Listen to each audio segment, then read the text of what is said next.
Supreme court ने 2020 के दिल्ली दंगों से जुड़े मामले में अहम फैसला सुनाते हुए शर्जील इमाम और उमर खालिद को जमानत देने से इनकार कर दिया है। दोनों पर गैर कानूनी गतिविधि अधिनियम यानी यूएपीए भारतीय दंड संहिता की विभिन्न धाराओं के तहत मामला दर्ज है। जांच एजेंसियों के अनुसार दोनों को 2020 के दिल्ली दंगों का कथित मास्टरमाइंड माना गया है।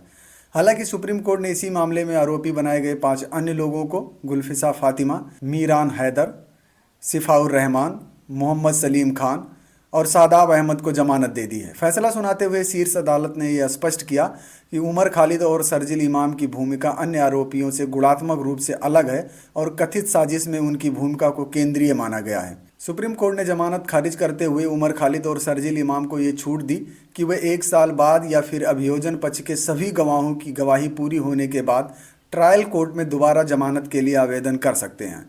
ये मामला फरवरी 2020 में हुए दिल्ली दंगों से जुड़ा है, जिसमें 53 लोगों की मौत हुई थी और 700 से अधिक लोग घायल हुए थे।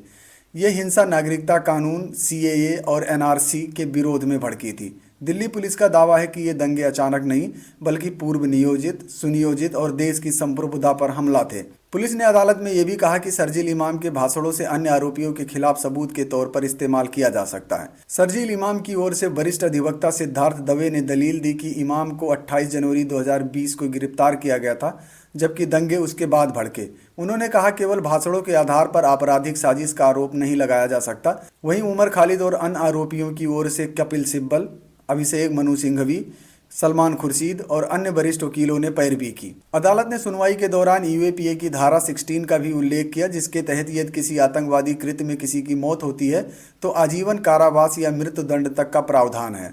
इस मामले में अब अंतर्राष्ट्रीय प्रतिक्रिया भी सामने आई है। अमेरिका के 8 सांसदों ने भारत सरकार को पत्र लिखकर उमर खालिद को निष्पक्ष और समयबद्ध सुनवाई देने की मांग की है। ये पत्र भारत के अमेरिका में राजदूत विनय कात्रा को दिया गया है, जिस पर डेमोक्रेट सांसद Jim McGovern, senator Chris Van Hollen, Peter Welch और कांग्रेस वुमन परमिला जयपाल समेत कई सांसदों के हस्ताक्षर हैं। पत्र में कहा गया है कि उमर खालिद पिछले लगभग 5 वर्षों से बिना जमानत जेल में हैं, जो अंतर्राष्ट्रीय मानवाधिकार मानकों के अनुरूप नहीं हो सकता। कुल मिलाकर सुप्रीम कोर्ट ने इस मामले में कुछ आरोपियों को राहत दी, लेकिन उमर खालिद और शर्जील इमाम को फिलहाल जेल में ही रहना होगा। हालांकि भविष्य में जमानत के लिए दोबारा आवेदन का रास्ता खुला है।